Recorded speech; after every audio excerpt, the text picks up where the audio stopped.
xaflad si heersaraha loo soo agaasimay laguna taageeraya shirka maamul samaynta jubbooyinka iyo gedo ayaa xalay lagu qabtay magaalada Cape Town ee waddanka South Africa. xafladda ayaa waxaa ka qayb galay odayaasha dhaqanka, ganacsato iyo bulshada qaybaheeda kala duwan. waxaana xafladda intii ay socotay lagu soo bandhigay riwaayado ka turjumayay nabadda haatan ka jirta gobolada jubbooyinka.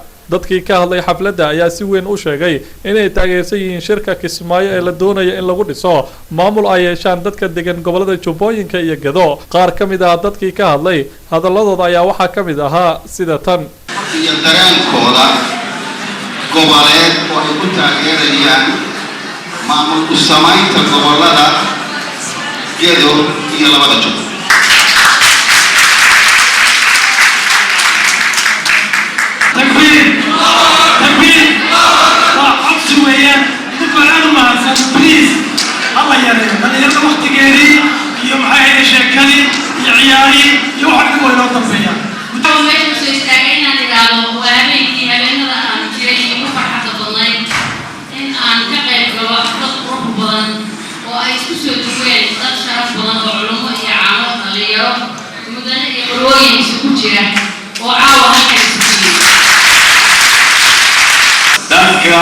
شرفت لك يسوع أجاسبي حفلة سيدة ولا سلوس أجاسبي معناها هذول اللوجة شيرو تاجريدا ما ملكا أصوب ولا جالي سيو جملة هذا وحوي بدونيها وحنوها هاي شركة نوعا وكذا مركز سورة بابلو وشركوا وقبصنوا أيان دعاء فتوادعيا إلهي سبحانه وتعالى وأقبله أرنكاس الدنيا واحد مركتارا لكم إن شاء الله.